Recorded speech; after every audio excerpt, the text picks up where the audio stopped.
Hi, everyone.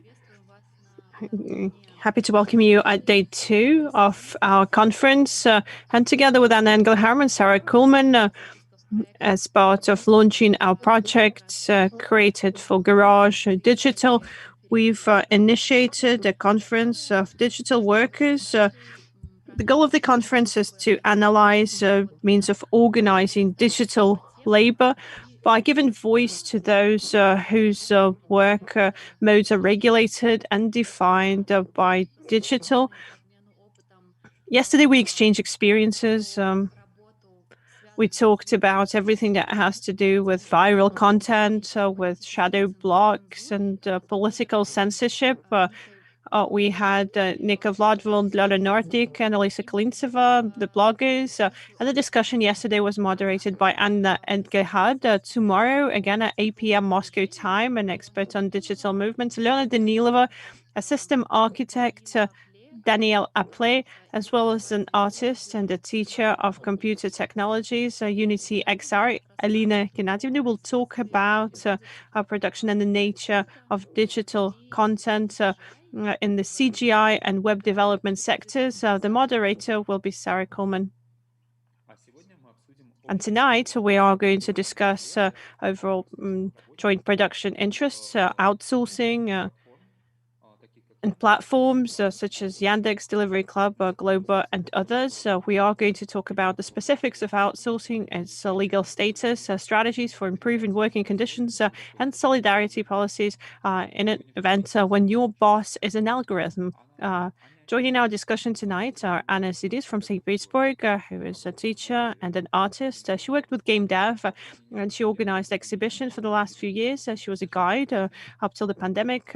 During the pandemic, she's tried a lot of low qualification labor. She was a courier for Delivery Club, Dodo, Yandex, where she is still employed. In fact, she also spent a small time being a recruiter of Yandex couriers. Lesik from Kiev. He studies unstable employment, and one of his key focuses are hiding legal relationship by a digital platform in the Ukraine. And he talks about Globo as an example. Nikolay Spesivtsev is going to talk for the taxi trade union. He joined the taxi company in 2017 due to his life context. Together with his colleagues, he decided to set up a social organization, and he took on the role of somebody who is in charge of setting up and developing the organization. The Moscow Taxi Trade Union is an independent organization whose key goal is to legalize taxi employment and to give taxi drivers stability and certainty. The Moscow Taxi Trade Union consults taxi drivers across the entire Russia, helping them sort out potential conflicts with the aggregators. The anti-job team is a tool for self-defense of employed workers against the disproportion in labor relationships. The key approach is the owners of business owners are guilty because they use employed labor. It's a team of anarchists and libertarian communists, and they try to build horizontal relationship within a team and prevent those that want to build hierarchies. Also joining us tonight is a reader of technology, Lida Zimnukova.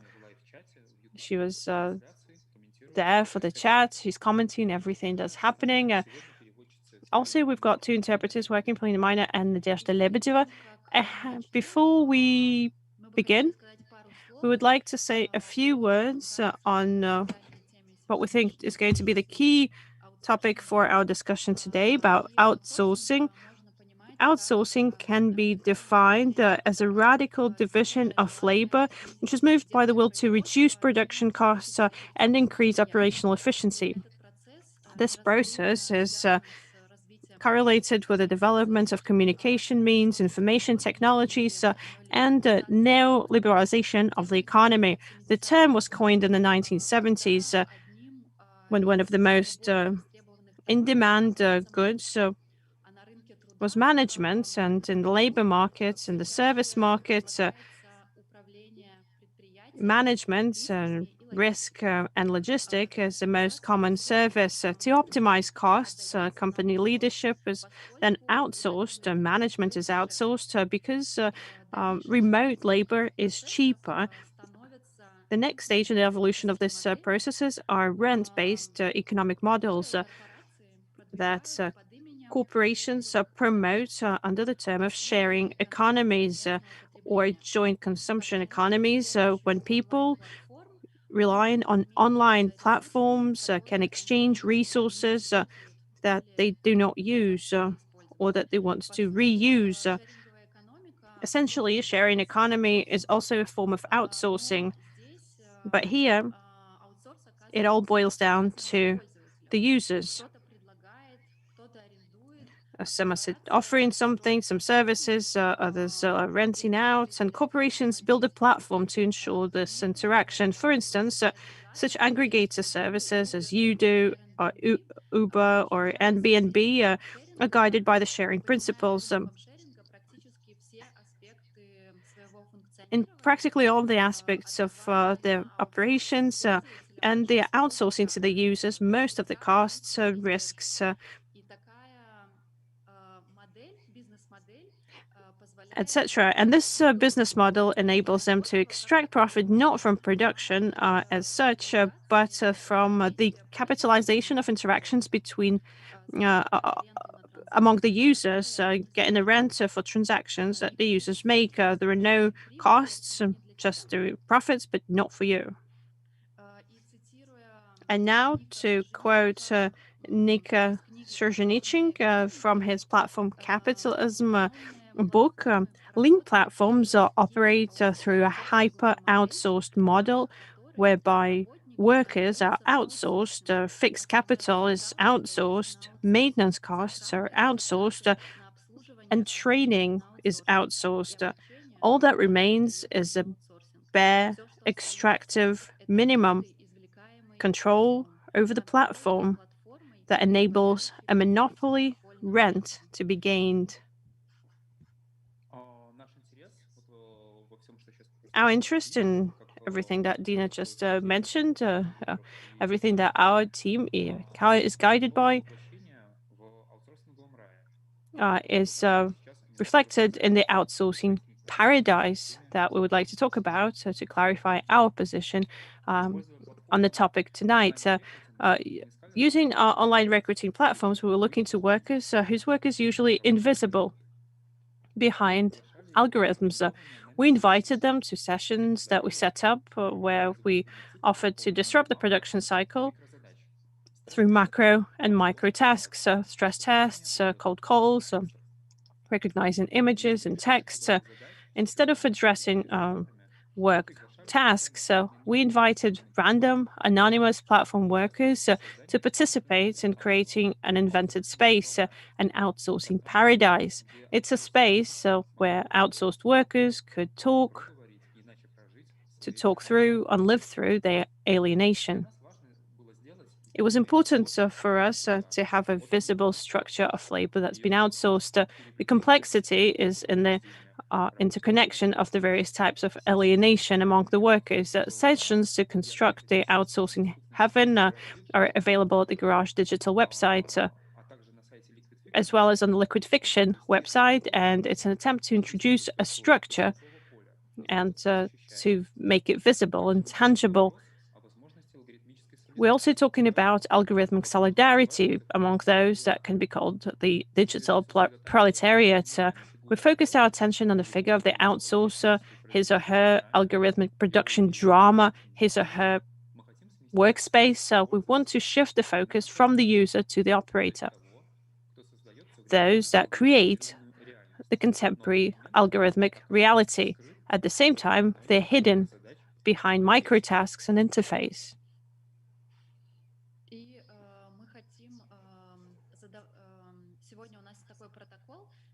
The protocol tonight, we are going to be asking the same questions to all of the participants.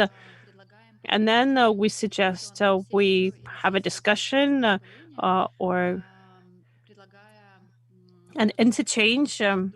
We will ask questions to each other, and we will answer questions from our viewers and participants watching our streaming. Okay, so the first question. Could Could you briefly tell us about the context, your own context? What is your role in outsourcing mechanisms? How did you get there? What do you do? Who do you work with? Talk about your relationship with outsourcing in general, your platform employment, what you have to deal with on a daily basis. So, what are the visible and invisible factors that impact your activities? And I guess the floor first goes to Anna. Anna, well, it's such an extensive question. Could we perhaps like narrow it down a little bit? Well, I can like, I might miss something answering such a wide question. My context, over the recent years, I've been working as a guide. I've been working as a guide, making guided tours for 3 years, leading up to the pandemic, and when the lockdown happened, and there were no more foreigners coming in that I was mostly working with. There was no flow of tourists. There was no internal tourism either. It wasn't really working, so I needed a place to work. I needed a job that would be available to everybody. I needed a job that doesn't need take an interview. You have to wait for 2 weeks for them to take you or reject you. So I decided to work as a courier. I didn't know anything about the job, but I didn't know how it works. So I didn't know how to choose a courier service. So my first courier service, I just chose based on the color.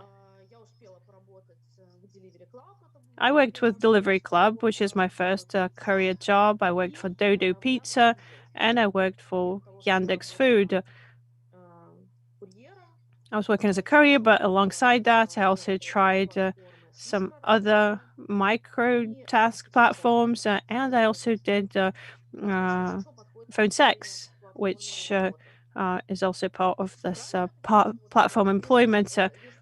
So the whole question is, well, this is, I hope I answered your question, or do I need to like break it down into? If, well, we have it in writing in the chat for your convenience, so you can generally talk about your context, about your situation. Anna, okay, the context. Well, my impression on the platform. Do you want me to talk about this now or a bit later?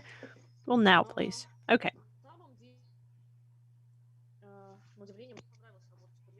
I liked working as a courier.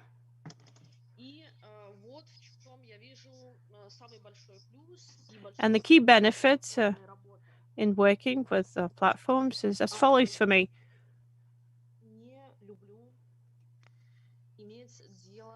I don't like dealing with bosses. Well, not even so much bosses. I don't like hierarchy relations. I don't like to feel that there's somebody like superior to me in a hierarchy structure. And aside just the work relationships, there's usually some kind of abuse of power. People can raise their voices, and you can't raise your voice back, or they will comment on like the way you look.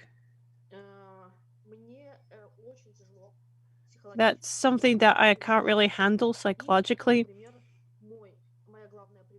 and that's my key problem when when I was working for the pizza delivery service. So when I did have a boss, when I work as a courier with the app, like Yandex Food or Delivery Club, essentially I don't have to deal with anybody and no human interaction.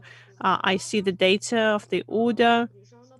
I come to point A, I pick up the order, and I take it to the client. I only do what I'm supposed to do, and nobody can raise their voice talking to me. Nobody can give me anything on top of what I have to do as my core task. Some issues, of course, arise, and of course, this kind of job has its own disadvantages. But this way of communicating with, well, so to say, like management or clients, I feel like it's super convenient for me. Другое дело, что, да, мы зависим от того, как, We как do все depend направления on how расписаны, the какие algorithms have определенные been программы. written, what problems so you Бывают could have with проблемы, которые связаны the именно с software. программным обеспечением, Sometimes возможно, это you have кодинг. issues with the program, sometimes you have other sorts of Но issues в целом я I have to была deal with.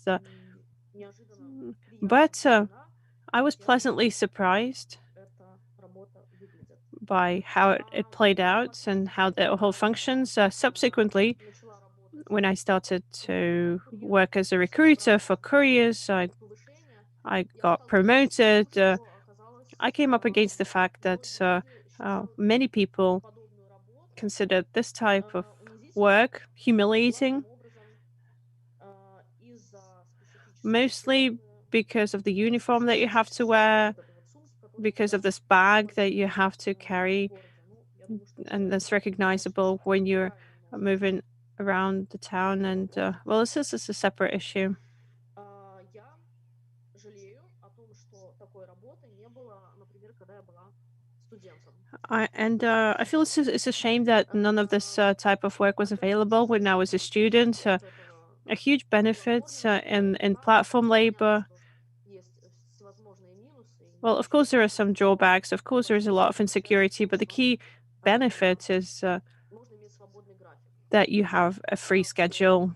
довольно многие люди используют это в A lot of целях people use it as платформенного some kind of работы, additional по совмещению work с that they учебой. can combine with being a student, for Если это instance. такой положительный фокус. So, like, I'm А, trying to focus on the positive Еще, today. наверное, That's it. хотелось That's бы it from me, добавить, I если guess. есть какие-то If дополнительные there are any соображения. additional questions at this Всё, point, отлично. Сейчас, thank наверно, you so очень much. I guess we're going to pass the хорошо, floor on кто-то хочет to вас well, продолжить. guys, who wants to continue? Лесик? Мгм. Lisik. Okay, go ahead.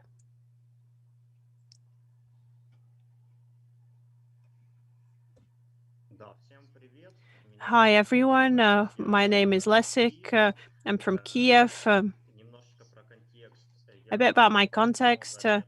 I've spent quite a bunch of years working in independent trade unions, starting with a student trade union, then other projects followed. And I've got a lot of like supporters that also have some trade union or cultural background. We formed the so-called circles for studying and researching unstable employment. Our key mission is to set up an association of unstable employees. A typical employment, I don't think is a good term to use in this case. What was a typical yesterday is going to be typical today, and then it's going to become widespread. Our group was set up to prepare for setting up an association, and we decided to not just look at some issues that we have to deal with in our own work. We wanted to dig deeper, and that's why we decided to have an activist research among the Ukrainian youth looking into unstable employment. We're trying to, in an activist aspect, to try to figure out how labor legalization impacts other spheres of life. I'm absolutely convinced that labor for um, the human being is a fundamental basic category that defines your identity, that defines your social interactions. Back in the summer of 2019, our club researched and participated in protests trying to organize global couriers. It's a platform in Kiev and other Ukrainian cities. I will talk about this in a nutshell. Such companies as Global, when they enter the market, they suggest profitable employment terms and conditions. I think this is what Anna meant. In order to get a lot of workers in the base, And then usually, well, they will end up reducing the payments in order to compete. They will deteriorate working conditions. So back in summer 2019 in Kiev, they started to withdraw hourly wages. Um, they would deteriorate the working conditions for their couriers. Couriers started to um, protest. The most active ones would get banned, and that would mean for the platform that you're essentially getting laid off. And in the summer of 2019, we organized a number of protests by global couriers. They were able to formulate their demands and they decided to set up a trade union. The trade union isn't something that's in place yet. The company ignored all of the demands that were voiced, but amazingly, the competition among capitalists did support the workers. It was to their advantage, and new companies that would come into the market would take into account requirements from the protesters, like insurance, various compensations for vehicle amortization, and etc., etc. So partially, this process can be considered to have been successful. And it would be like not that bad if it wasn't for the lockdowns at the beginning of 2020, the coronavirus crisis, and a lot of people lost their jobs in the conventional employment sphere. The reserve backup army of Yandex couriers, Uber taxi drivers grew for Glovo as well, and the companies deteriorated working conditions as well. There were more orders coming in though, and they were getting more profits, but working conditions deteriorated for the workers. Glovo calls themselves a platform, so an intermediary between the clients and the workers. But I'm not quite sure that this definition stands. I don't think it's valid, in fact. The way Glovo does their business is just a means to hide labor relations, to transfer all of the costs onto the workers themselves by taking away all of the guarantees that our labor code is there to defend. And of course, to avoid taxation, who likes to pay taxes? I think the way Glovo operates, it's not a platform, it's fraud, it's a deceit.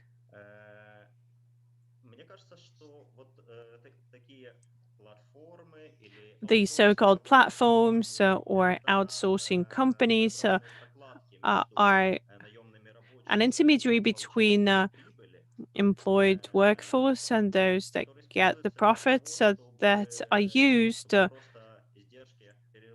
just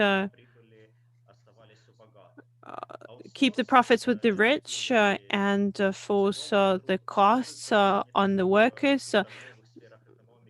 Employed labor is not used for the new spheres of economy only. Outsourcing in the Ukraine is used for steel making, for instance, which is well, this is one of it's a traditional export item for us, and this is where they use outsourcing and employed labor. These sort of pseudo platforms,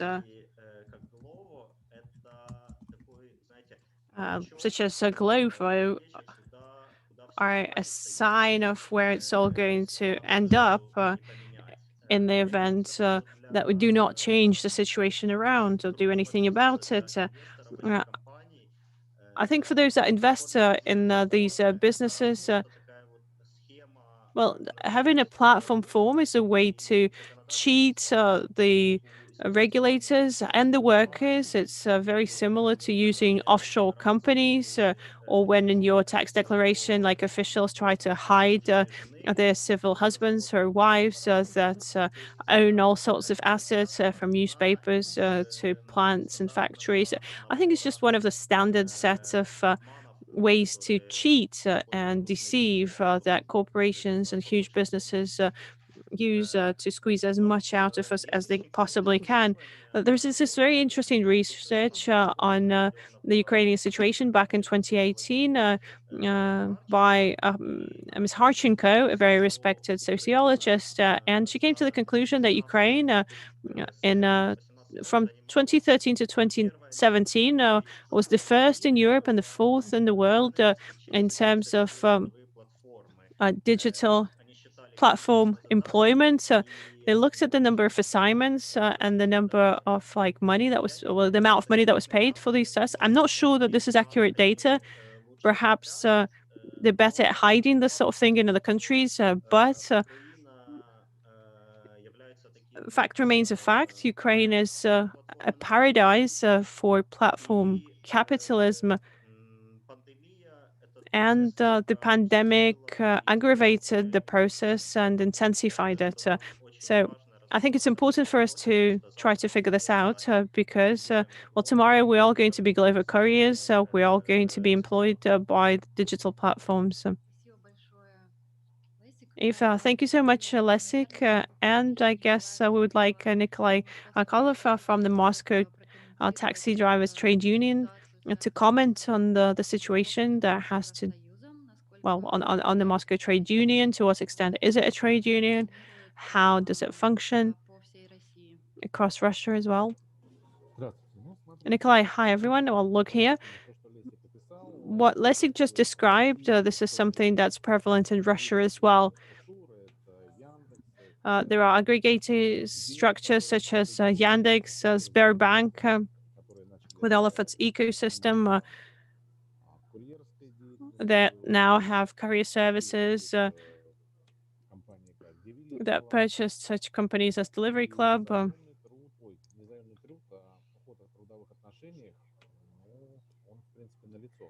And this is something that's really a predominant problem in terms of what's happening now.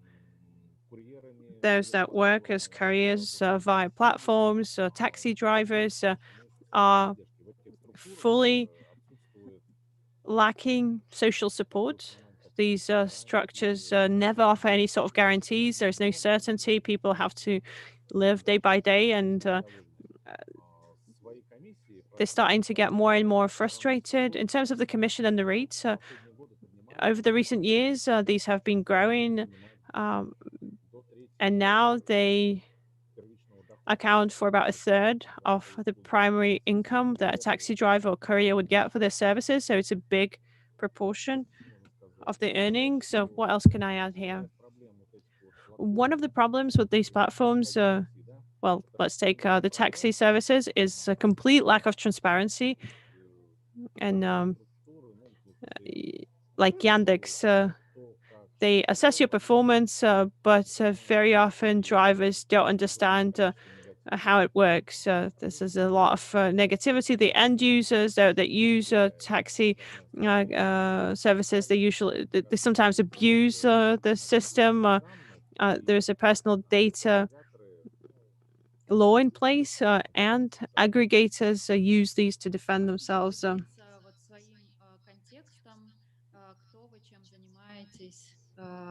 Расскажите, пожалуйста. Смотрите, как было сказано, с 2017 года я пришел работать в As said такси. before, in 2017, I came to the taxi driving business. At first, it was beautiful, all great. I had pink glasses on.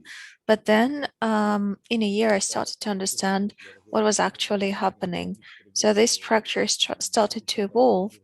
And over the past 4 years, they evolved dramatically. And now there is a lot of frustration in this way of work. And in 2018, we decided to unite with my colleagues and create a public organization that could protect the interests of those who work in taxi driving. This turned out to be quite a challenge, but we do not give up. We are negotiating the situation with drivers, with authorities, with the platforms. We have made some success, but not, I would say, not dramatically, because the position of the aggregate websites of the platforms are very strong. Скажите, пожалуйста, что вы переживаете, с чем сталкиваетесь в своей еженедельной деятельности? In your everyday life, as an activist, as a member of a trade union, what do you do? What is your activity like?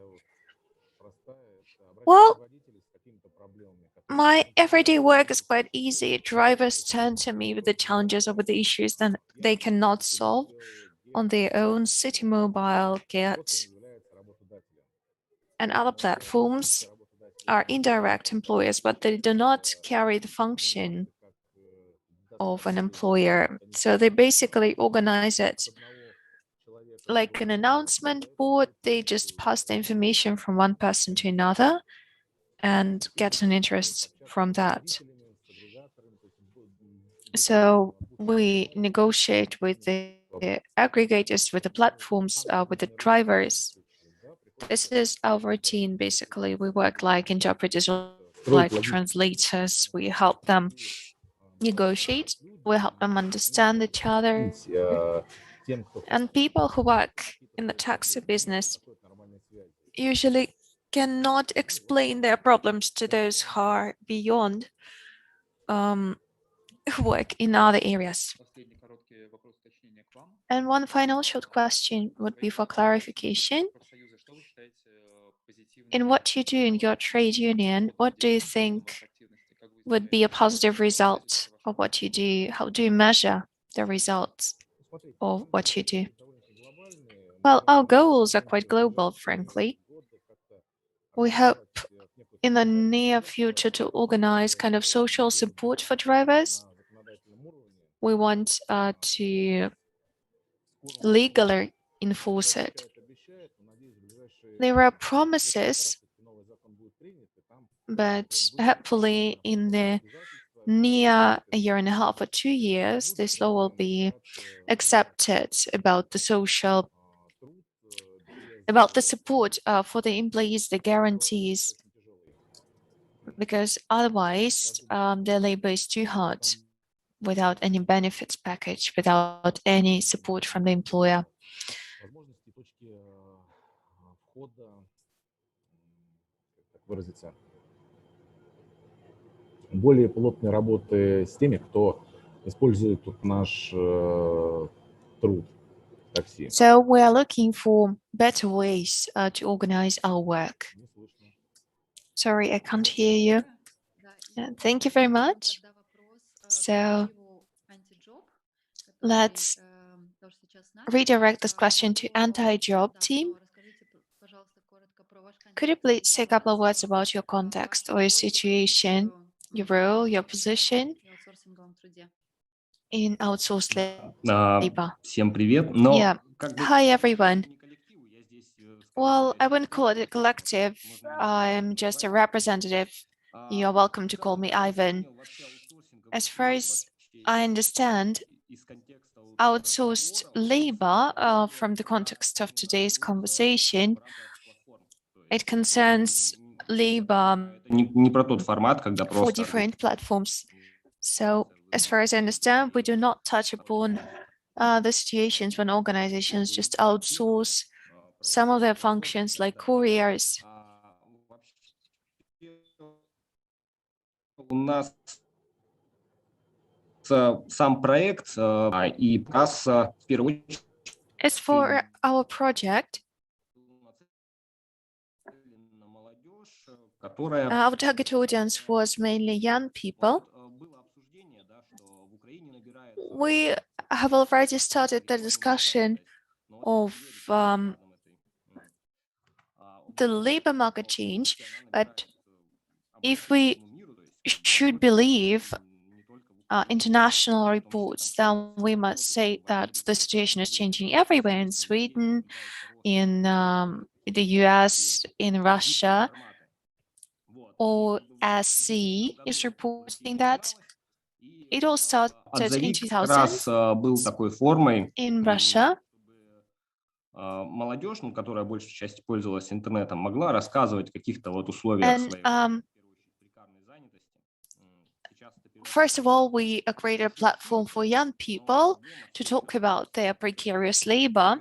As we can see, this problem is becoming broader and broader. прекаризация, она, конечно, This precarious labor работодатели используют has 3 points to it, 3 работников. elements to it. First of all, the risks are transferred on the employees. They're avoiding taxes by using this form of labor. This is also a sequentialist, I would say, approach to absolute labor division. And this would have been tolerable, I believe, unless different platforms aim for centralization, for a kind of a monopoly or monopsony. That means that there exists a huge single platform. The employees, the workers, to find employment on this platform, they depend on this platform directly. So if they are banned, for example, or if their rating falls, then they are going to suffer. So the platforms, by doing that, actually control these people. I think irrigation channels in Egypt that were built by slaves and the state were the first example to this. Those who used them were quite dependent. And I think that this is precisely what platforms do.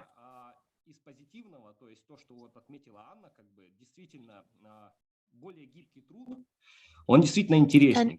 What Anna said, more flexible labor is something more interesting and more appealing. Not everybody agrees to work from morning till night to do a full-time job. And we think that it's a good practice to diminish the number of working hours per day.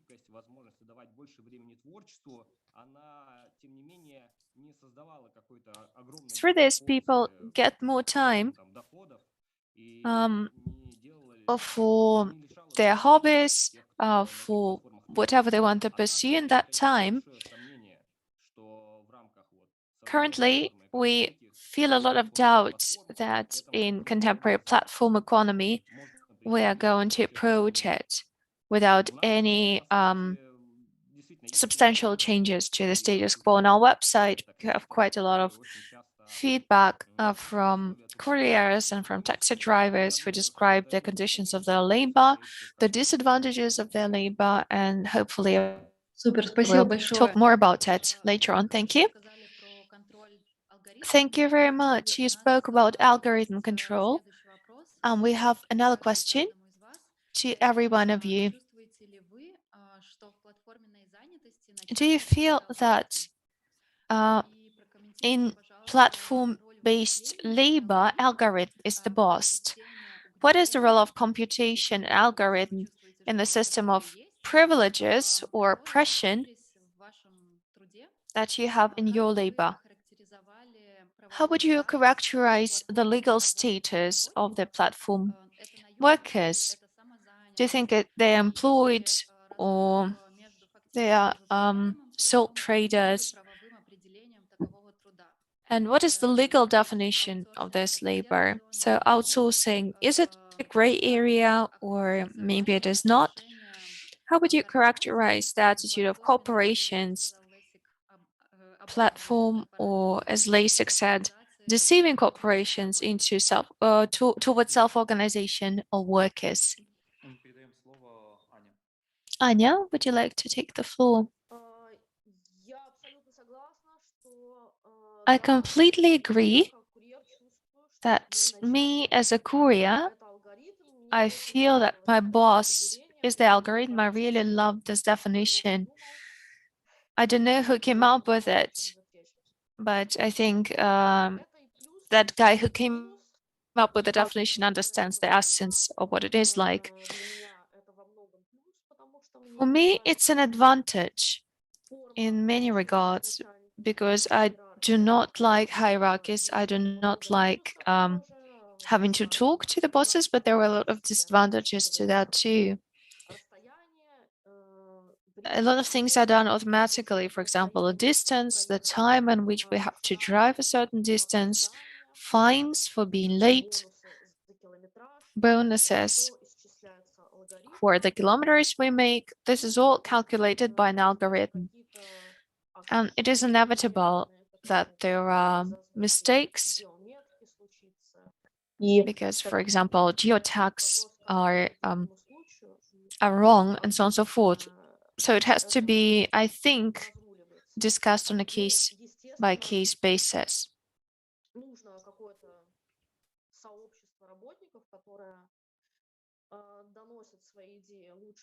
And what is needed is a community of employees or workers. They will be better at transmitting their ideas than a single worker. But in general, I think it can be organized well. I'm employed now as a sole trader. So legally, I am a sole trader, and it is a reflection of what I feel like. At Yandex Food Delivery Club, most of the couriers are sole traders. The disadvantage is that we do not have guarantees, we do not have insurance. There is no tax that goes towards the retirement money, but this is the payment you make. This is an exchange you make to have flexible schedule and to get other bonuses that may be more important for you than other guarantees.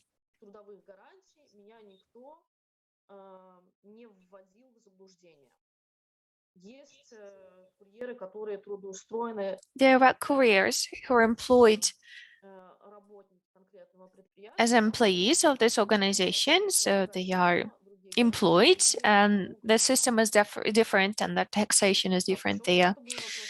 Was there any other question or have I missed something? Спасибо большое. Мне кажется, в принципе, да, ты хорошо все охватила. И вот, наверное, хотелось бы спросить у Лесика, что... I wanted now to direct the question to Lessig. What do you think about the algorithm being the boss? Рассказать вот со своей позиции. Are there any other aspects you would like to highlight from your perspective? I really loved Anna's answer that she does feel the algorithm being her boss, and the algorithm can never be rude to the employee. But I wanted to highlight another element of this question. Yes, the algorithm may be our boss, but the owner, investor, is a human being or a legal entity. Algorithm is just a tool. Algorithm is a very precise and efficient tool, and it's true that it can organize everything quite clearly and rationally.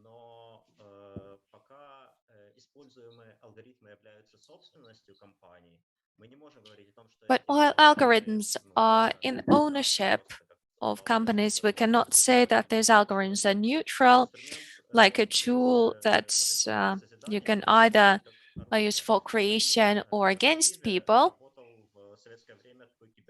For example, Glushkov, a cyber net professional in Kiev in the Soviet time, created August, an automated system which was supposed to be like the Soviet internet, which would make the Soviet bureaucracy redundant.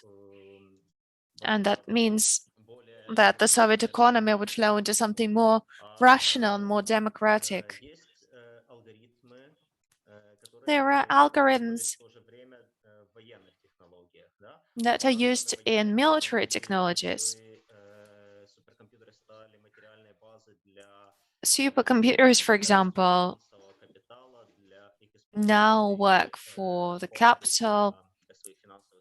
They have been used by foundations for their speculation. So I think it's important who do these tools serve, or rather, in what interest does it serve? Digital platforms, or what we call digital platforms, is something really good because they give an opportunity to be more flexible about one's labor and to earn here and money. And this is very important, I believe. It resolves a lot of difficulties. And now I mean platforms that do not just aggregate couriers, but that enable you to work for contractors from the other side of the globe. It resolves the issue of borders, and during the lockdown, this is especially important. When people manage to find some maybe unexpected employment, which would not have been possible offline. Also, these forms of interaction they previously set labor rights, and the platform tells us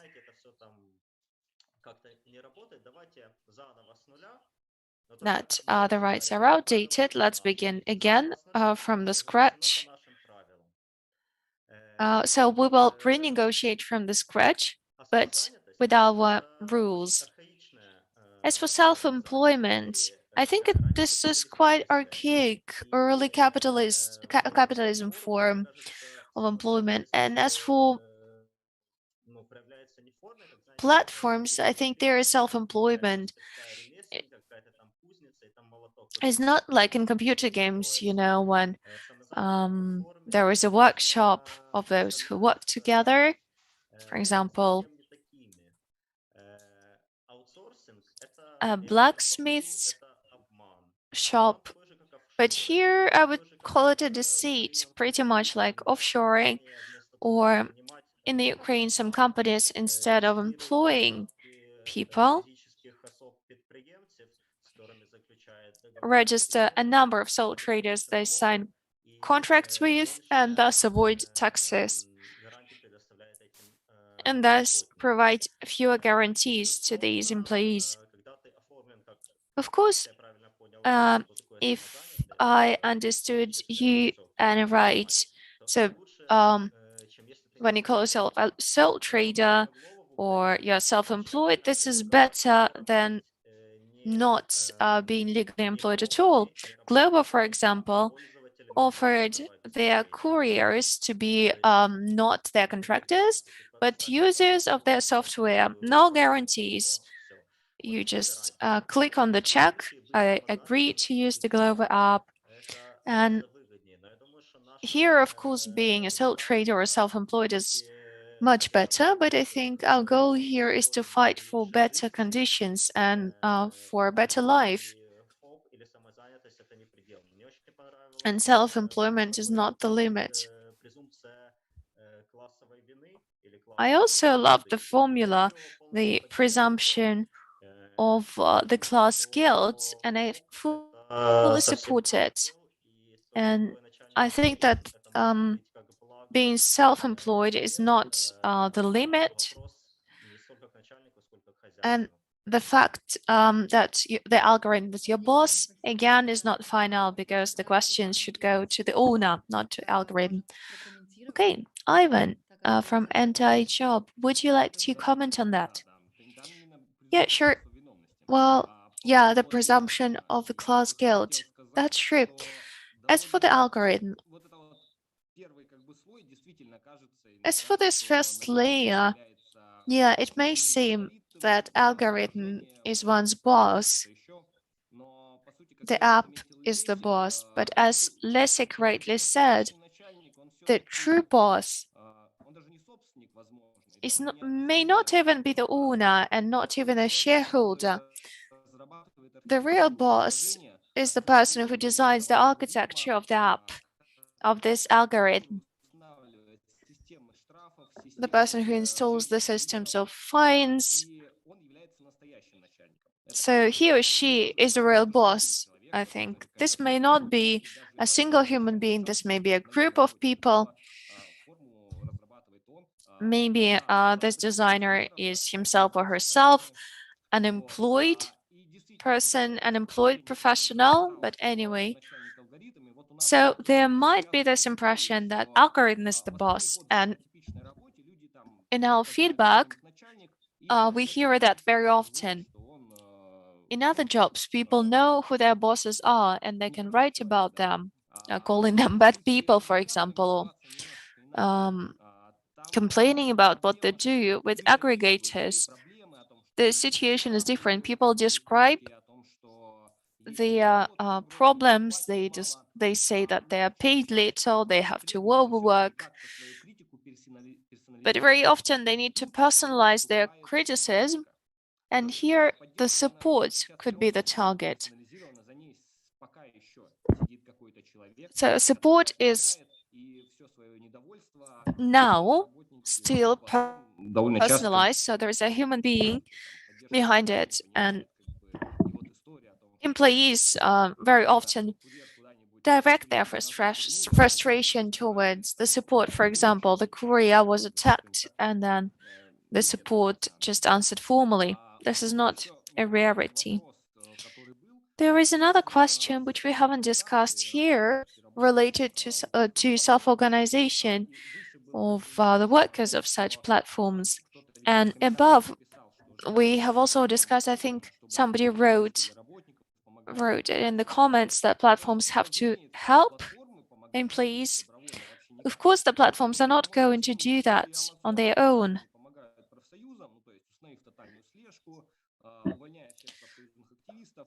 Of course, they are going to resort to surveillance, they're going to fire active workers, they are not going to implement all of these things themselves.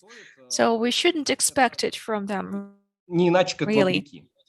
И вот тут очень хорошая, да, история о том, что вот это появление профсоюза курьеров в России, то есть это очень... So this new trade union of taxi drivers in Russia is a great thing. Actually, there are two trade unions like that.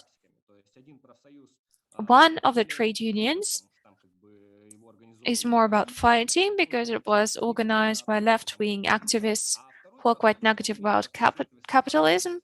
And the other trade union has more of a service kind of orientation. Let's develop our company, which was Delivery Club, I think. And that kind of the trade union which goes against the status quo could bear an effect, but we shouldn't agree with the status quo, that's for sure. I wanted to add one more thing to what Ivan said. Can the algorithm be a boss or an instrument of emancipation? We must add that we don't have the access to these algorithms. The employees of the platforms or the broad public do not know how these algorithms work. The only people who know that are designers or owners. So we don't really know what is behind.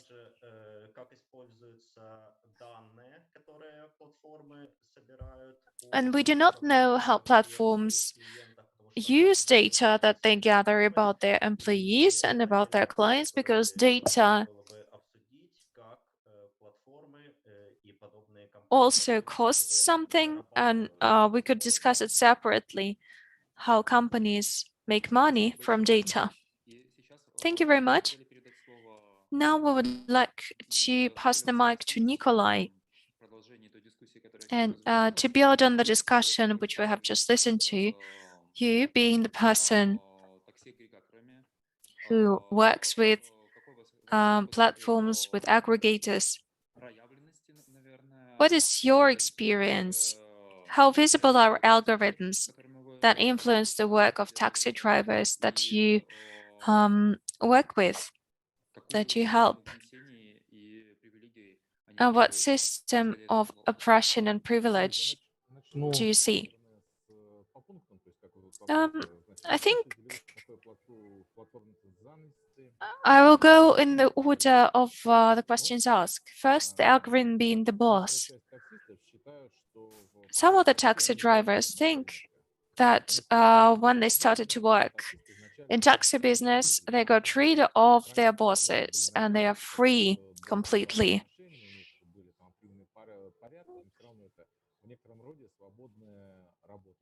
So working in taxi driving is a kind of a free business. That means being free. Now with all KPIs, evaluation system, punishments, fines, well, there are very few fines in taxi business. Some of the users may get blocked, but if we go into that, it turns out that the users are banned for quite serious violations. Sometimes, however, drivers can be blocked because of their strikes, but we have resolved these issues and I haven't seen any precedents like this. It happened around 3 years ago. As for oppression and how it all happens, yes, we could say that it's a kind of oppression.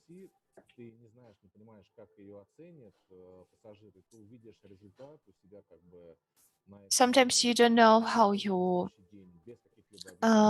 passengers are going to evaluate you, right? You're just going to see the number of stars out of 5 the next day, and you don't even know if you did anything wrong. Maybe you did everything right, but the passenger just decided to use it to get some benefits, or they were in a bad mood. So this is a sensitive question, which we do not know how to tackle yet. We have created a committee which is being tested in St. Petersburg with drivers who were blocked in Yandex Drive forever. So we're going to go through testing litigations and we are going to negotiate this case with the platform. Let's see what comes out of it.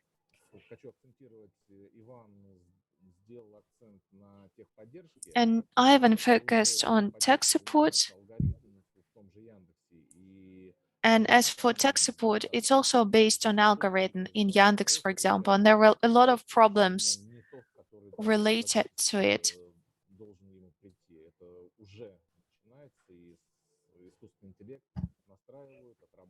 So artificial intelligence is trained already. The algorithms are trained and they're used. Most likely very soon, 80 or 90% of the technical support will be algorithm based, will be automated, and one wouldn't be able to argue basically or to contradict. As for self-employment, I've been working with this issue from the very beginning. With all the disadvantages that we have here, I mean, the state is trying to work on that. Sorry, Ivan has raised his hand. Yeah, I wanted to add to this question of the algorithm being the boss. In our pieces of feedback, we see that very often taxi drivers work for taxi companies and they rent the cars they work in. And the impression is that the owners of the cars may be bosses. Is it problematic for you? What do you think? Большая часть такси в России, оно нелегальное. The majority of taxi services in Russia are illegal in the regions. The cars, more often than not, don't have the required permissions for cargo and passenger transportation in line with the federal laws. So just because they don't get the necessary permits and like leases is illegal, because all the permits should be done for a legal entity or an individual entrepreneur. And an individual interpreter or a legal entity logically cannot hand over the right of passenger transportation to a physical entity, an individual. It's just not something that's available legally. So that the taxi market in Russia is a black market, essentially. It's a shadow market. And there's leased fleets of, and that's all those companies do. So essentially, more often than not, they're not responsible for anything. The fleet could be one legal entity. The permit for the cars could be for another legal entity. And then in the event of any problems, getting any kind of like any claim would be like futile. And this is going from these aggregators and the platforms. I'm not saying that platforms are a bad thing. If they're developed properly, they are the future, of course. Because like sitting in an office where effectively you would use like a max of 40% of the time out of the 9 hours you have to spend in the office. I think that one way or another, this would all lead to like remote working and platforms for self-employed individuals, etc. All sorts of aggregators. What else? Is there a discrepancy between actual work and the legal definition? Well, yes, the gap is there. It's gigantic. This law on the self-employed, it's a good concept, it's a good idea, but it requires a lot more work. It did not take into account the nuances and the specifics of the sectors where it's employed, and it takes ages for like and the amendments are really hard to make to all the laws. You really have to like outsourcing is like, is it gray zone? You really have to like fight your way through lots of roadblocks. Outsourcing, well, I had to deal with it as a manager. I had to get rid of outstaffing because the efficiency of outstaffing is close to zero in my experience. How would you characterize the relationship between the workers and the platforms? Well, there are no relations, essentially. You've got the whip and you've got the carrots, and that's all. That you're either working or you're not working. If you don't like it, you're fired. You're free to leave. Or you have to play by the rules of the game. There's no other option. Thank you very much. And now we would suggest going on to question number 3. Can you name solidarity practices that exist between workers and those that you've created? What institutes support these solidarity practices and develop them? And for platform labor, do you need a completely different type of institute to defend your rights? And I guess we would suggest that Leslie, could you be the one to tackle this question first, please? Thank you. There's a great book I wanted to recommend to all of you, Isabel Rollet. It's called States of Insecurity, Governments of the Precarious. And she takes a Spanish movement as an example, Precarious Solidaridad, and what that was about. Well, they were basing their solidarity not on professions or like being all couriers or being all like online text transcribers, but based on differences in the willingness to look for means of communication, language, finding a common language between all of these different people. And I think for those that are employed by platforms, we do need completely new forms of organization, self-organization. And these formats are not just needed for the platforms. We see that traditional trade unions are currently in a state of crisis. And when I talk about this rosy dream of an association for the unstable employees, It's not a trade union for couriers, and it's not just a trade union for taxi drivers.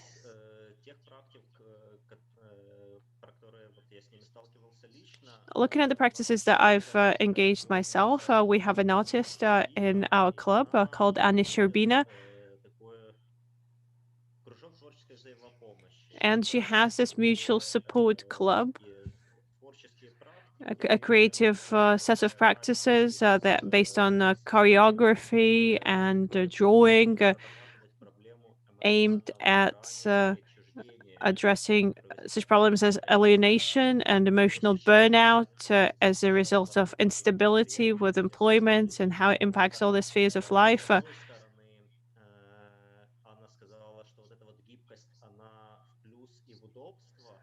There's a lot of flexibility, and that's convenient. But on the other hand, this flexibility leads to constant anxiety, frustration.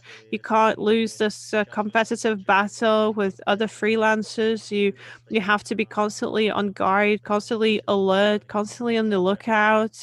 You have to be like running around chasing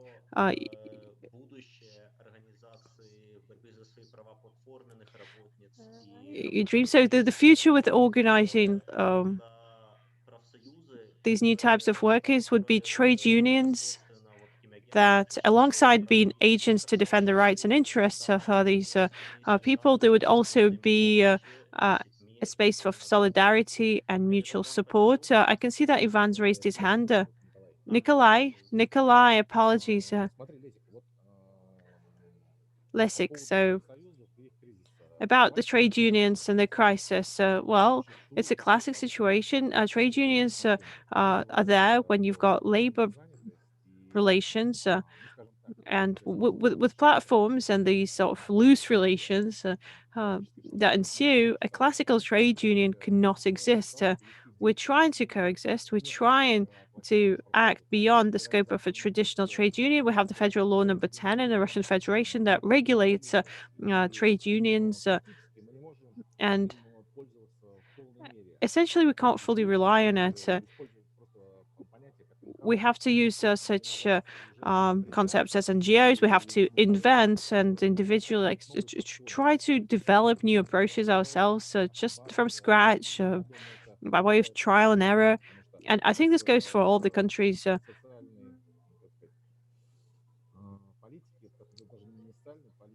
It's not even social policies, like going back to communism with all of these trade unions came about at the end of 19th century. It's a new reality that we're living in. Everything is evolving. We need to really swiftly respond to everything that's happening around us. Losik, Nikolai, I do agree with you. It's a very important point to make. Trade unions that exist based on the laws of the 20th century are not always effective for the 21st century. They can't even come about because we all exist in the form of non-governmental organizations. And when it comes to platforms, this becomes really apparent because who's an employer to Glovo? And who's going to be the employer to Glovo in 3 months or in a year? This is really unclear. It's these new formats, we don't have any ready-made answers at this point. We don't know how to deal with them. And I guess that's why we're gathered here today. We're figuring out how this is possible.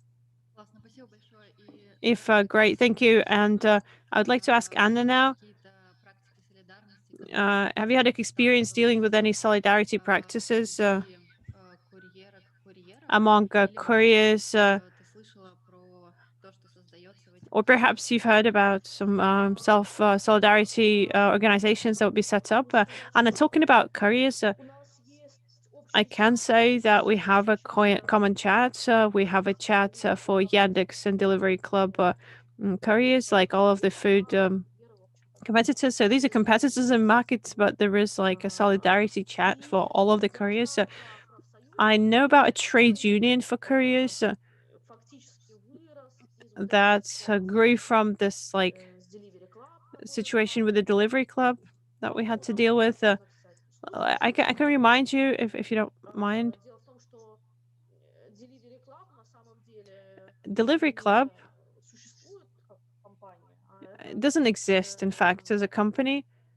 как бы совокупность субподрядчиков, It's условия a whole group of subcontractors that has very different conditions for the couriers. At some point, one of these subcontractors just disappeared with the salaries of all of the couriers for a period of 2 months, well, roughly speaking. толчком организации какого-то курьерского профсоюза и протестов. So if you talk about like Да, trade unions and protests, a реакция. healthy reaction to such a situation. And it's a good thing that the guys did self-organize to oppose this with passively supporting the movement.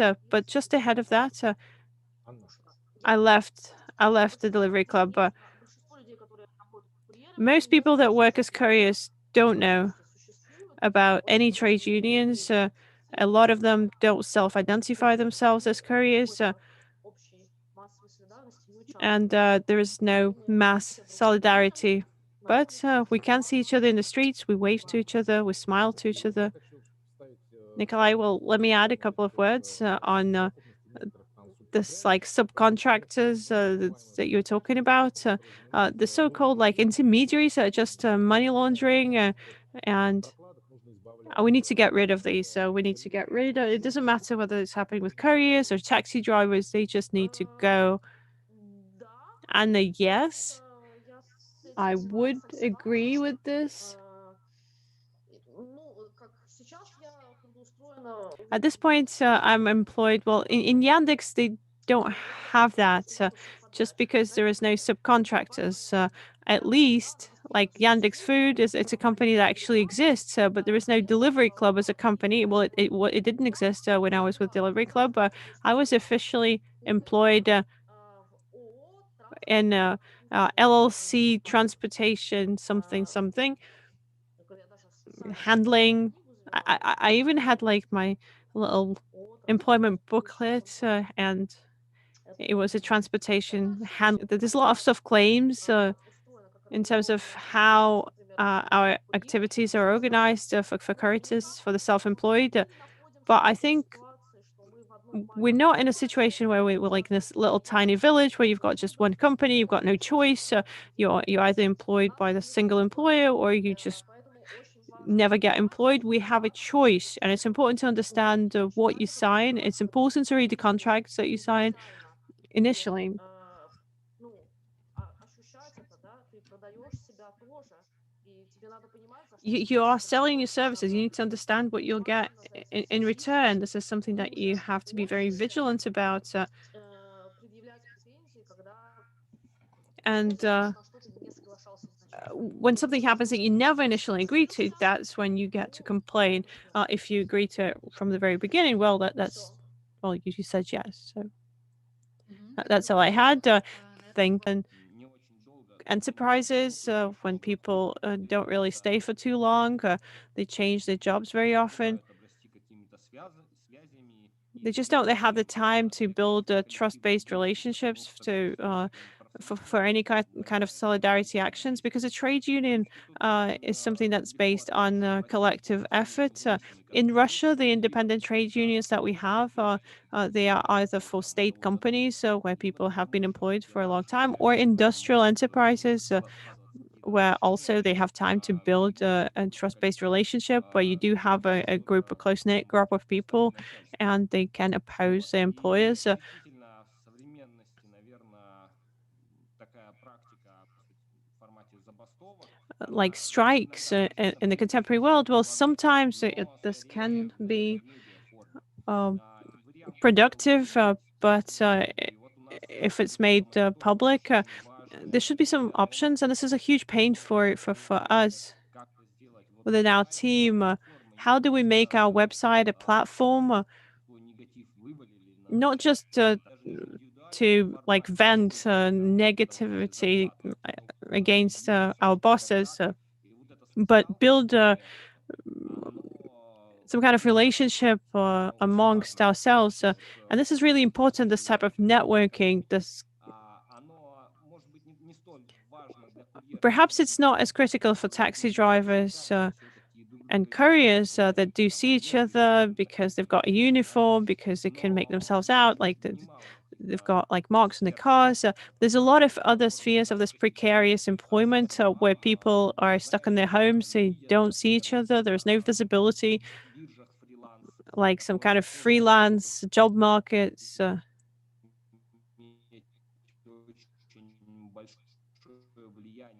That can also have a huge impact. Well, any type of struggle, and this is what Nikolay was talking about, this method of whip and carrot. Any struggle for better working conditions is always heavily dependent on what those that work for a company can oppose, what kind of threat they carry for the employer.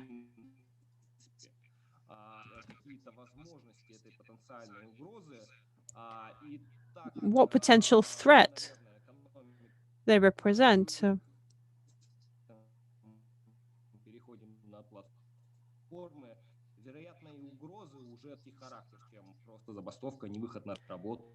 And perhaps just a boycott isn't the most effective means of a protest. A lot of IT guys try to find a way to join efforts. Thank you so much. We're observing the revolutionary moods in Belarus, and there was a lot of talk about how those employed in the IT sector can go on a strike. And we discussed that potentially not turning up to work, but in parallel developing an infrastructure, like a processed infrastructure. It can be a way out of the situation when you use your labor in the interests of building alternative models of the economy. We have another question.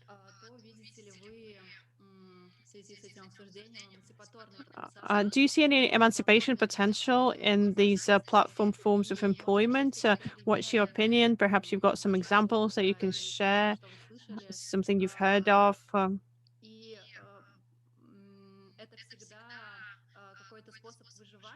Is it a means of survival, or do workers have a chance to prosper?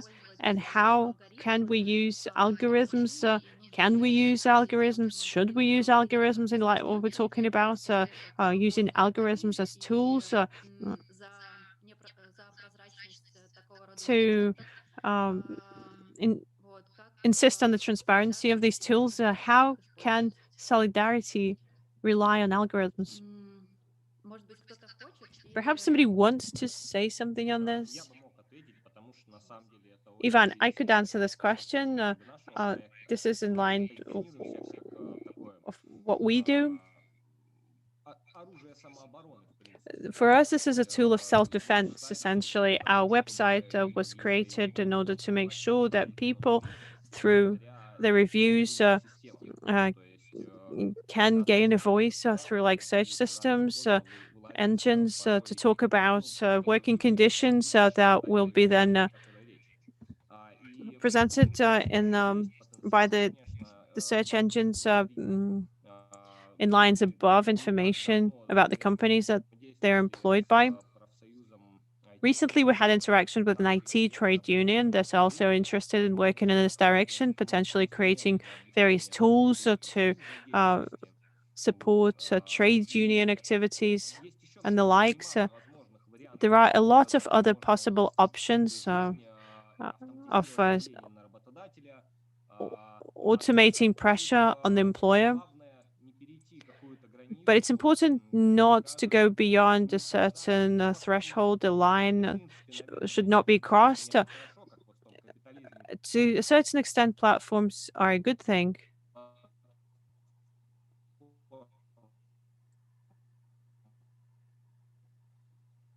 Unfortunately, the sound is breaking. Пишет, что типа будущее за каким-то альтернативным вариантом, но главное это возможности и свои, скажем так, права становятся сложной или невозможной, это, конечно, вообще не самый лучший вариант развития событий. И это прям When you're такое... forced to defend your rights, well, I guess this is an anti-utopia in a way if we have to fully rely on algorithms, but you can to a certain extent automate solidarity practices, and platforms have a huge liberating potential in terms of offering flexible employment. Непосредственно рабочего времени, когда у тебя появляется, опять же, Freeing up some time for the worker to dedicate to their own project, which is great in a way to a certain extent, but then it's impossible without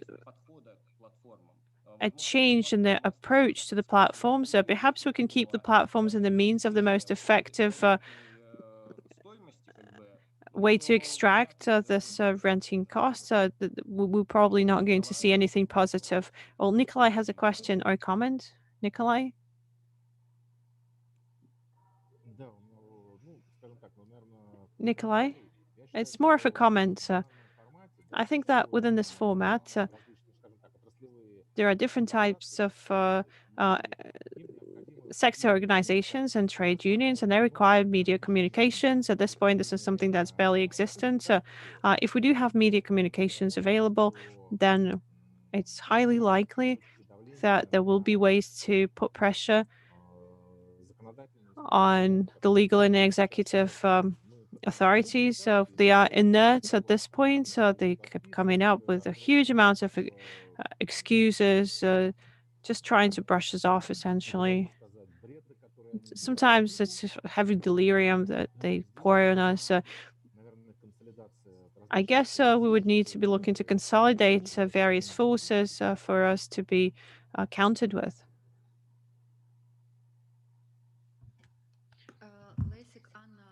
Lessig, Anna, do you have any comments on this, on the potential, the emancipation potential for platform employment? Perhaps you have some examples that you could share based on your experience. Have to do with your localities. Anna, yes, I guess there's something I can say in response to this. The key benefit for me was the fact that it was a job that I could get quickly. I could get employed very quickly. I don't want to be a courier all my life. I would say that if the tourist season restarts this year, I will be happily going back to being a tour guide. But nonetheless, some of platform workers, I think, can prosper. I don't think that would be couriers or taxi drivers, but there are like illustrators. They can sell their drawings or animation or music. And a lot of these people can make a lot more than the average salary. Oh, such a pretty kitty cat. Да, я не считаю, что там курьер или таксист. Anna, your mic is muted. Так, сейчас верну. Am I back? We couldn't hear you for a second there. I was getting a call, sorry. Курьеры и таксисты не зарабатывают. Couriers and taxi drivers can't make big bucks. But when you work 8 to 9 hours per day as a courier, the average worker can and usually does make more than a doctor or a teacher on average. And it's a sad reality that we have to live in. That's what you currently see in Russia. With all the drawbacks, if this is a possibility, then there is certain emancipation potential. Опять же, как я уже сказала, быстрое трудоустройство. And again, these benefits like the flexible schedule and getting employed very quickly, I guess are huge. That's all I had. Thank you.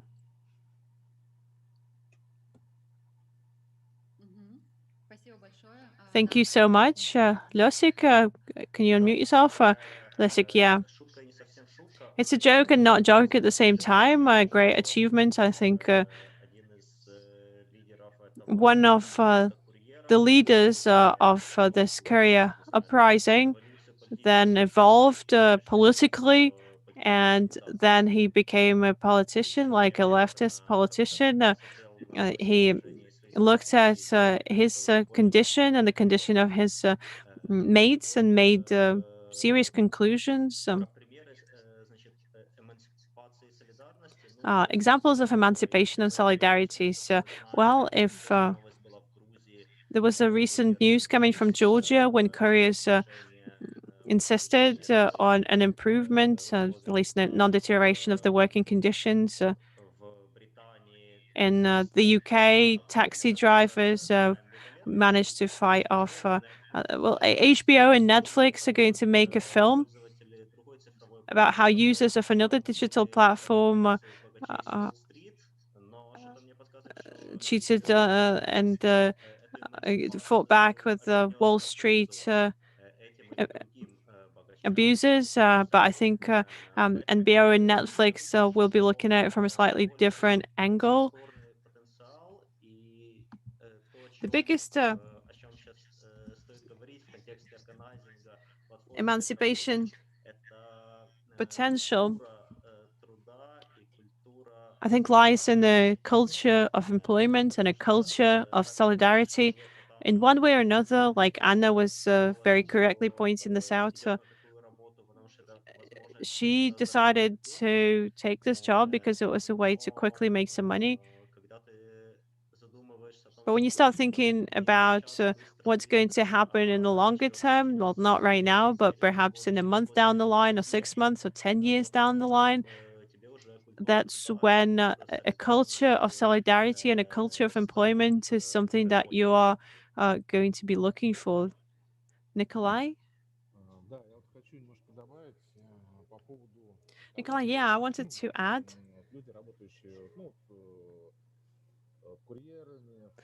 People that work as couriers and taxi drivers, this is a subculture in itself. There's a lot of people who are so-called couch surfing warriors, and it's a huge issue. People are afraid. People are expecting, waiting for something, some kind of benefits, like this is a given. This is something you have to live with. And they can only have some kind of solidarity expressions in chats online when it talks about like actually coming forward, everybody disappears. Я бы вот еще вставил такое небольшое замечание про культуру солидарности. Что в I целом... wanted to make another remark about the culture of solidarity. Да. Интересный вообще вопрос. Yeah, it's an interesting question. So let me word it. Sorry, I got distracted. I will return later. Да, хорошо. Да, сейчас тем, кто смотрит трансляцию, мы напоминаем, что вы можете задавать свои As for those who are watching the broadcast, you are welcome to ask your questions. Or we will forward it to our internal chat. And as for these most recent discussions, Lilia wrote in the chat about solidarization and outsourcing.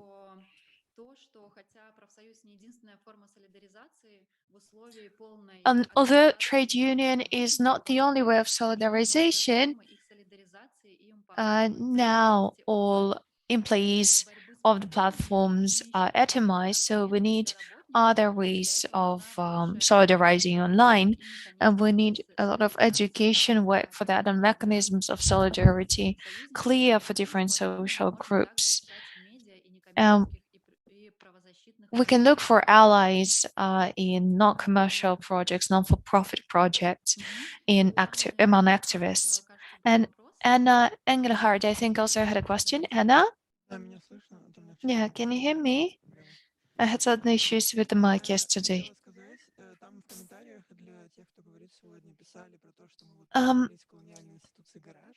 Someone in the comments said that we are gathered here in this colonial institution, the Garage Museum of Contemporary Art, and I wanted to make a comment and ask a question. I'm wondering about how these systems or these platforms work with people who do not have citizenship, the Russian passport or the Ukrainian passport, and we can draw parallels here with the Garage Museum, and I'm sure that Nikolay will answer on their behalf, and we can answer on the behalf of contemporary art. And Garage is no different from other institutions here, really.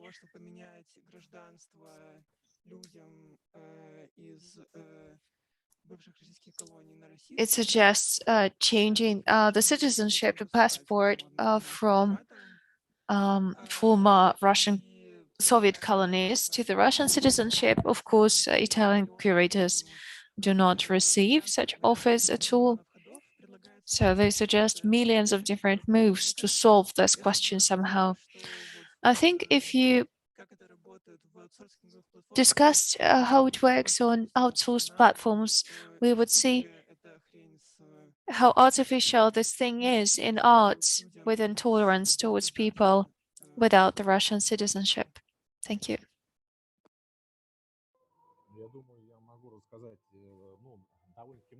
I will be happy to jump in. I have a lot of things to share, really.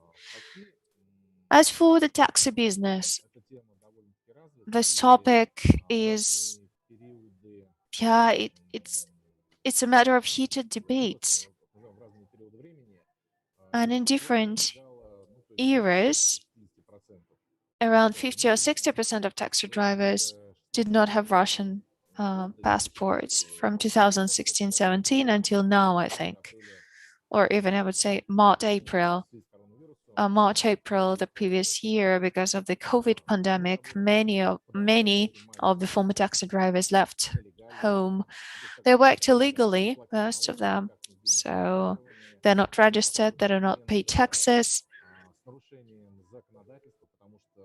That is a violation of the Russian law,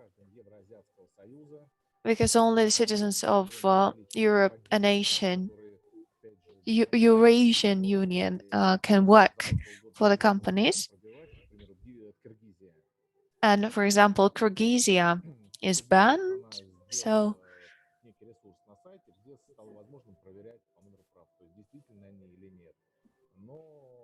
some of these solutions were automated. One can check the number of the passport, for example, or the driving license to make sure that it's legal.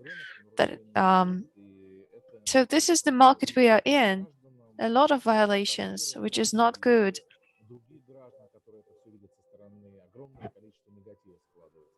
And a lot of people are negative about that, among passengers, among bystanders.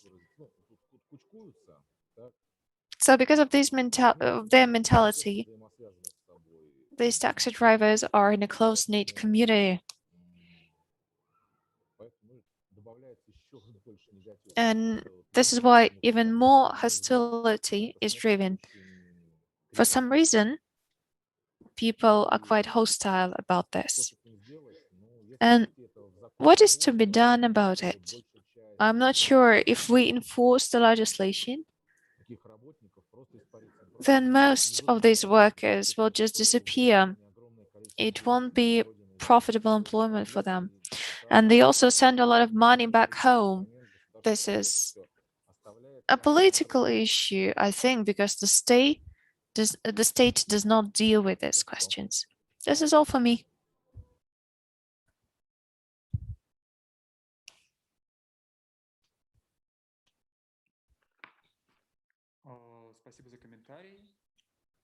Thank you very much for your comment.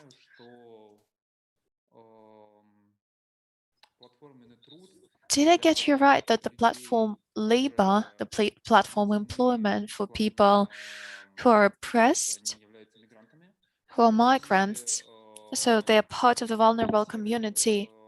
And do I get it right that they also have to work in the gray employment area,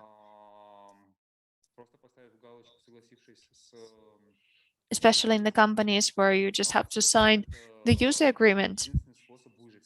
And this is the only way for them to survive, as far as I understood. Well, it's not the only way to survive, it's their choice. Well, this will be my personal opinion.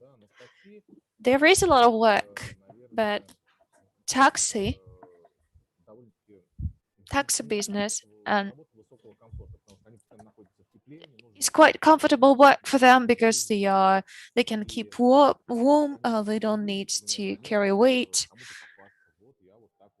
and they can also boast, pretending that this is their car, and they make quite good money compared to their home country.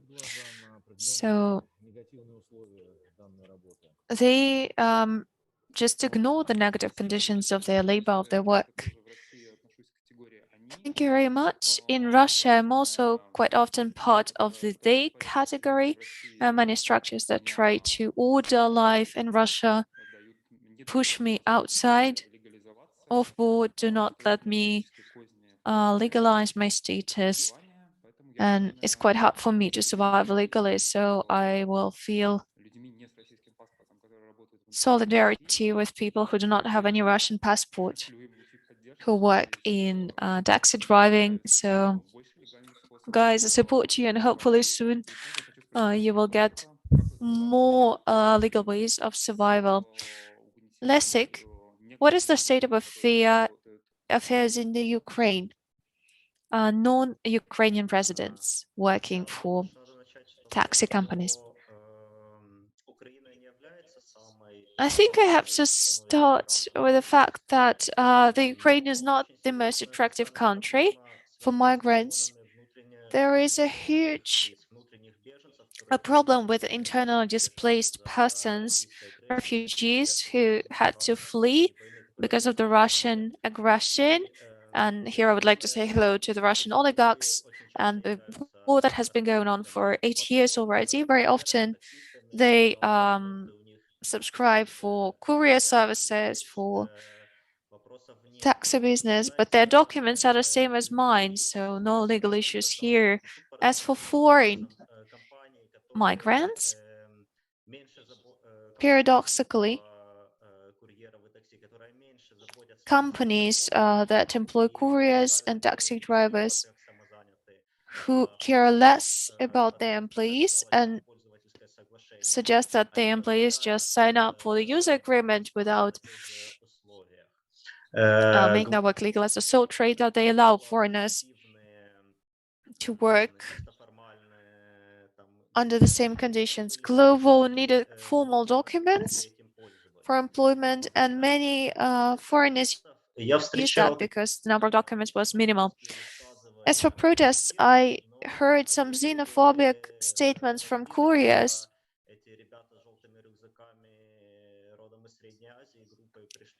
But when these guys from Central Asia came to protest together as a group and showed that their interest is the same as that of people with the Ukrainian passports working for Glovo.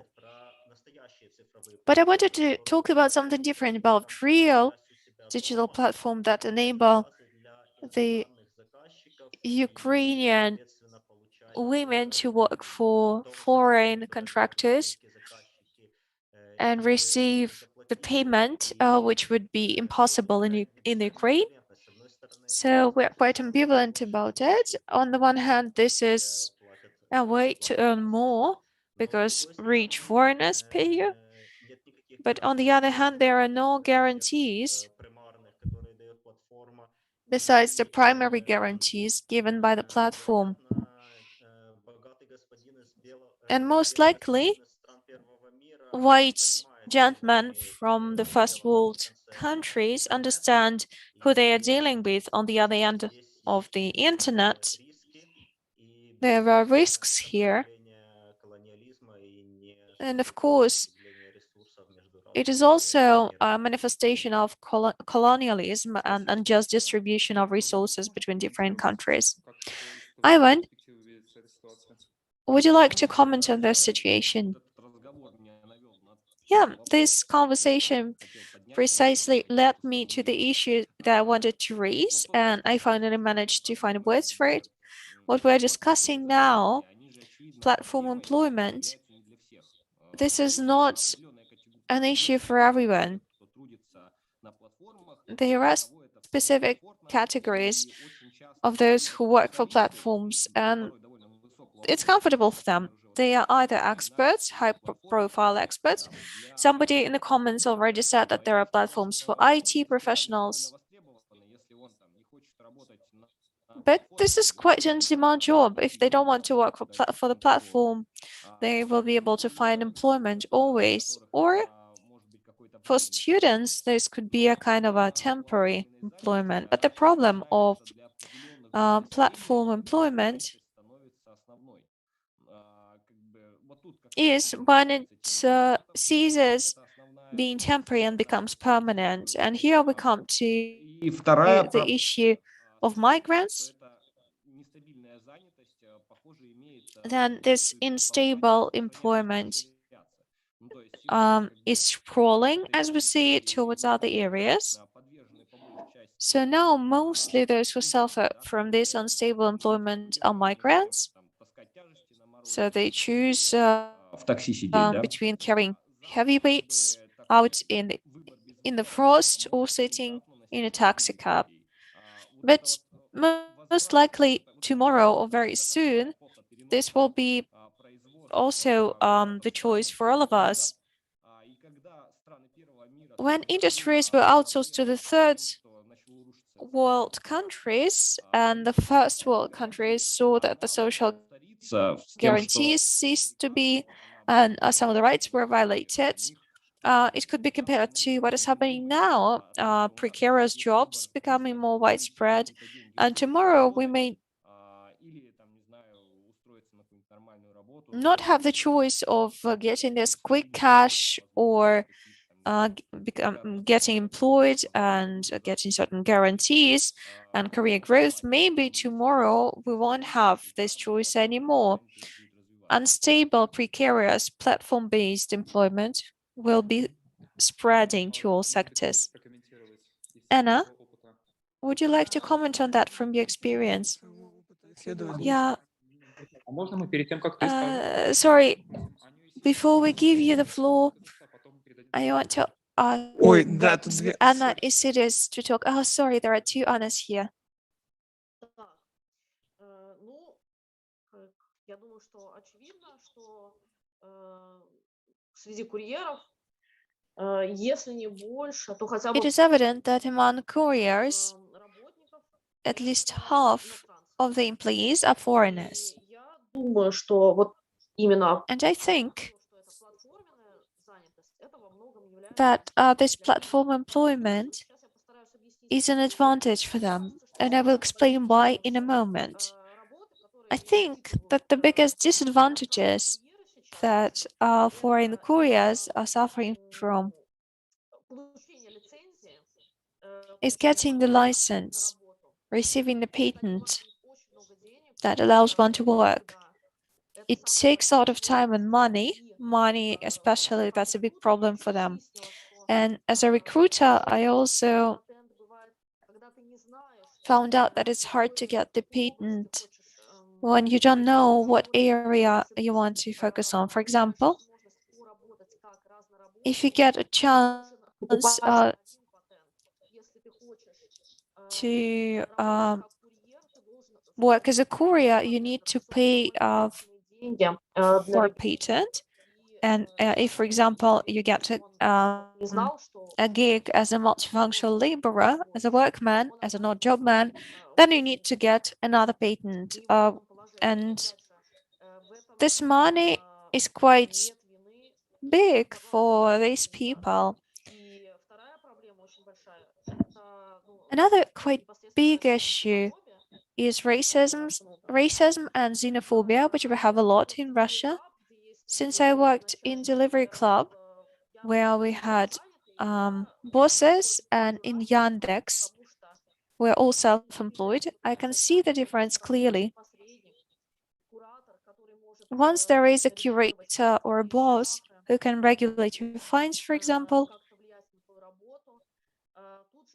can influence your work, they influence you, and their attitude towards you starts to play a role. And the number of unjust fines among my colleague, among foreigners and Delivery Club was always bigger, because very often they just don't know the law, the Russian law. They're afraid to lose their jobs. They are afraid of problems with the patent. Very often they don't really know the Russian language, so they won't go to, argue with a curator. So this is why they really experienced more difficulties. The less the influence of the boss, of a curator, the less xenophobia. So there is an advantage here. Спасибо. Ань, Thank you. тогда тебе слово. Anna? Yeah, I have a few comments, if that's okay. The first is about legalization. Let's remember that the legalization of foreigners is a Russian practice, and there should be no difference between people who have the Russian passport and who don't when they're hired. If you start to find arguments for this position, in most cases, these arguments would be racist, like their mentality is different, they work in a different way.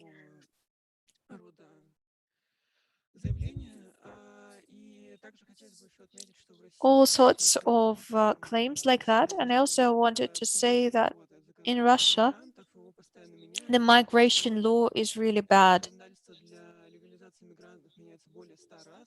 It is changed more than 100 times per year, so very often migrants find themselves in a position when they cannot work legally. Migrants make most money than other social groups for the police. And as we know, bribes form a big part of what the policemen earn in Russia.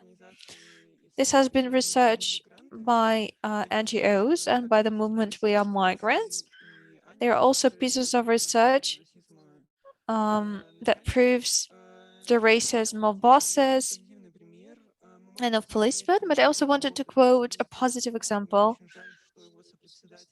We can take a look at how the trade unions work, and I'm very sorry that Saim Chimpala wasn't able to join us today. He would have a lot to say about solidarity between the Russian taxi drivers and the Russian couriers and those who are categorized as migrants. Of course, today, unfortunately, we don't have the representatives of this category that we are discussing. Sorry when I asked this question, I didn't think about it, but I'm very happy that this question at least showed this void that we have today.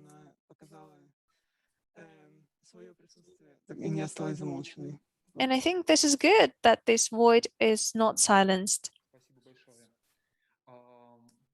Я хотел задать вопрос Можно мне Так, дополнить? прошу.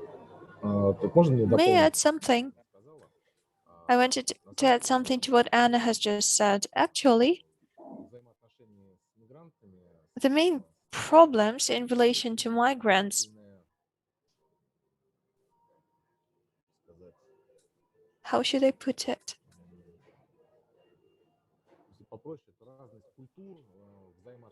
different cultures, different attitudes, different social groups. They're very different.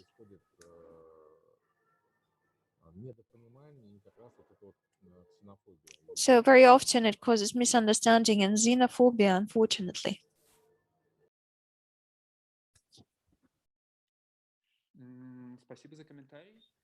Thank you for the comment. And here I would like to say, from my perspective, from my experience,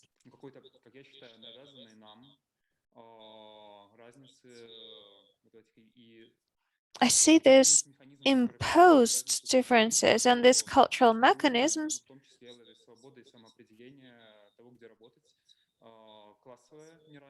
there is also class injustice and inequality that is masked with this choice, individual choice of where one wants to work. So the individuals start to fight with each other and to try to divide something which we don't really have, these ephemeral cultural differences, avoiding the questions of well-being. And what I call for is pay attention to that, turn to solidarity.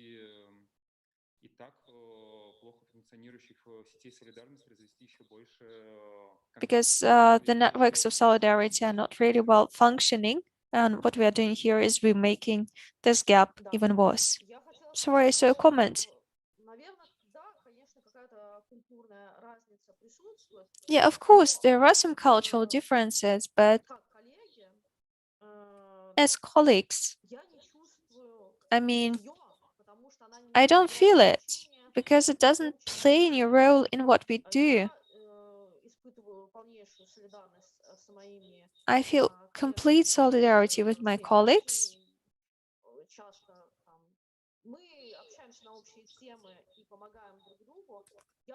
We discuss the same topics, and I think these cultural differences, I mean, they would maybe prevent me from marrying someone with different beliefs, from different religious backgrounds, but in work, we are completely equal. I don't see any difference between us. I don't even understand this perspective itself. I mean, finding the common, despite all that divides us, I don't see any divisions here. This is not an area of work where these cultural differences play a significant role. As for cultural differences, yes, that's true. Actually, I was surprised when I received an email from you, and I don't remember if I had time to answer or not. It was weird for me that me, a white girl with education and humanities, was invited to talk about couriers on behalf of couriers, because I'm very far from the portfolio of an average courier. But hopefully I managed to talk on behalf of all couriers.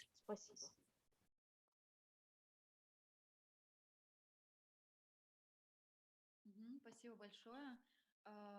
Да, у нас, Коля, еще какие-то были вопросы. Thank you very much. I wanted to ask another question. I remember that, Anna, you spoke about your experience. You said that your work was temporary. And then I started thinking about the platform that provides permanent temporary employment. So it's a question to all of you, I believe. Does it mean that what is destroyed here is kind of human dignity or pride for what one does? So my point is that platforms deteriorate the value, the biographical value of work. Let me put it this way. Should it exist? What do you feel? This is a very difficult question, I believe. And there are a lot of different sub-questions here and a lot of things that have been raised.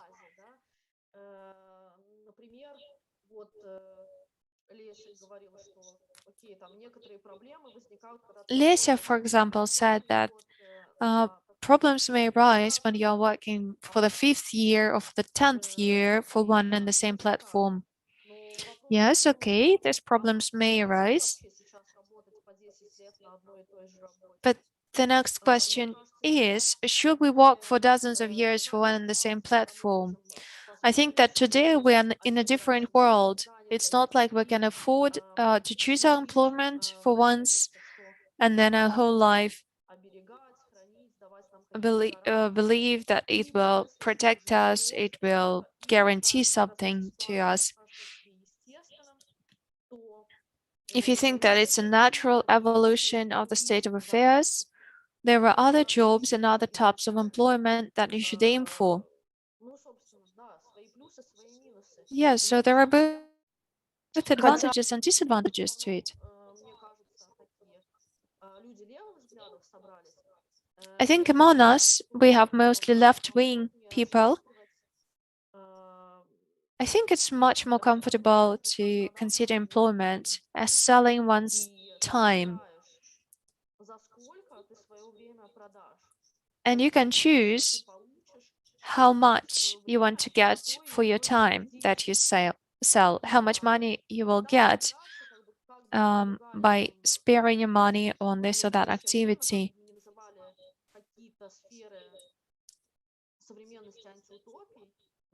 And although we call some of spheres of today's life dystopias, we actually have much more choice than any generation before us, and we must use these choices.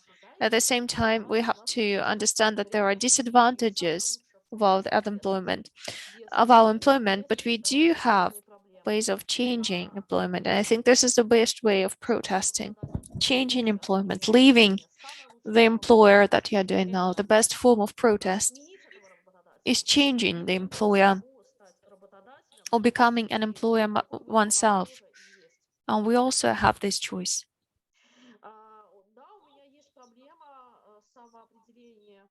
Yeah, I do have a problem of self-identification through labor, although I'm quite young.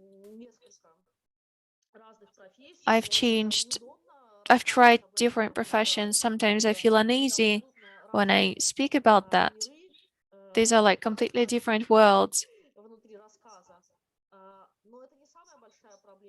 But this is not the biggest problem for me. I think at the beginning of the 20th century, people had many more problems at hand. Like you had to get employed by a factory, and then for the next dozens of years, you know how early you will have to get up, you know how much spare time you will have, you know that you won't be able to travel far from where you're. Yeah, there are a lot of disadvantages now, but I think that the disadvantages that we have now, they are the costs for the advantages that were non-existent. I don't know, even when I was a student, which was not that long ago.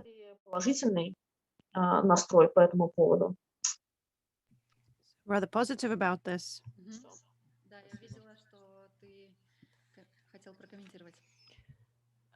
I saw that you wanted to comment, Nikolay Lesik. Yes, I did. I wanted to comment on what Anna said. I didn't mean that 5 years working with the platform, you would start to experience problems.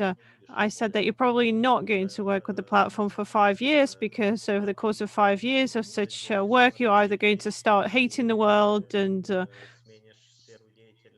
you will just change your employer, change the platform, change everything in your life, or you will find a more profitable, well-paid type of activity, and it's probably going to be more stable versus trying to source orders through like a freelance site. Полностью согласен с тем, что не стоит всю личность человека ассоциировать You с shouldn't тем, identify somebody's identity and personality with them having worked with one employer for 30 decades, but this eternal это как вот ты приходишь, temporal, like тебе дают external temporality that's been offered. Like when you go ice skating and you have to like rent the skates and they're a bit not good on your foot.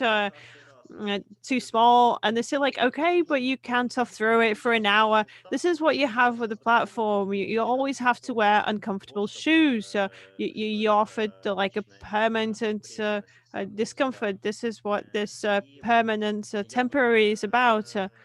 говорил не только о библиографической ценности труда. I wouldn't just talk about the bibliographical value of labor, whether we want it or not. Well, that's just gone, and it's never coming back, regardless of what platforms ever come up with. Я бы предложил задуматься I would suggest о вопросе, который мы в нашем thinking about the question that we've been researching in our group, like multi-employment. When you're not just like back in the 20th century, you have a job, you work for a plant, and then you have your family, then you have some free time, then you have your hobby. Platform often suggests a type of employment when you have no work-life balance and you can't separate the two, and you're not just a courier and I don't know, a mother, a wife at the same time. You're a courier, you're a mother, you're a wife, you're a babysitter, and you're someone who, well, like an IT girl, for instance. You're somebody who has to self-manage. You're someone who has to represent yourself through like the social networks, LinkedIn, etc. You have to construct your identity and your brand to get more profitable orders, to make more money. And it turns out that when you are working for this unstable employer, you have multiple simultaneous employments. In fact, you're constantly multitasking. And to me, it would be interesting to understand what impact that has on one's moral state, on the culture of labor, the culture of solidarity as well.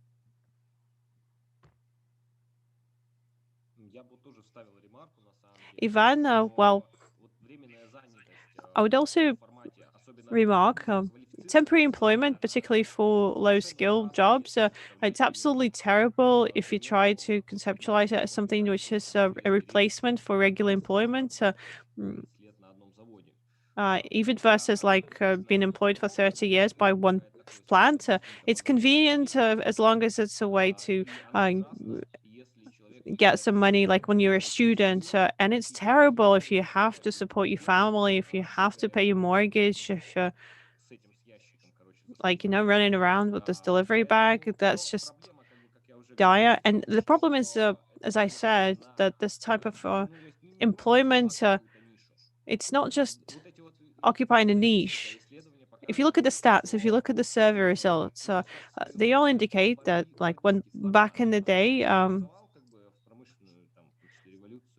there was a revolution with manufacturing, this precarious types of employment and platform employment nowadays is also going to capture new areas of life, new spheres, and it's not a good thing. It's not leading us in any good direction. It's not just going to be an eternal delivery club for students to get an extra job.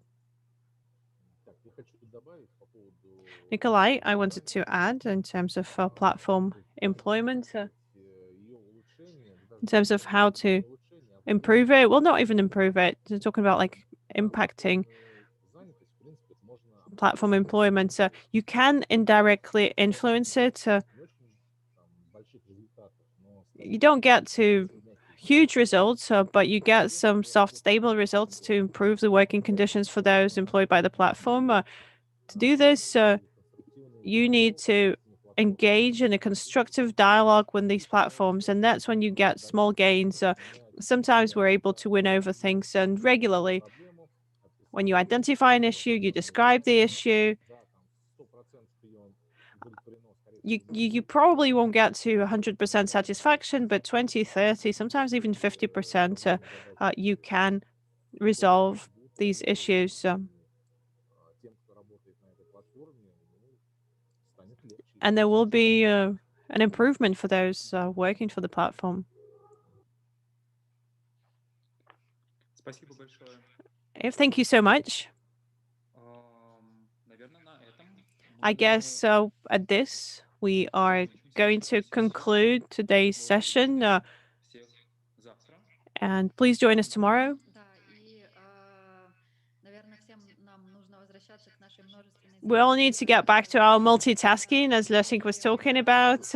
And tomorrow at 6 p.m. Moscow time, the third day of the conference is going to start with Sara Culmann as the moderator and Elena Danilova, Elena Gennadievna, and Danila Play, the architect.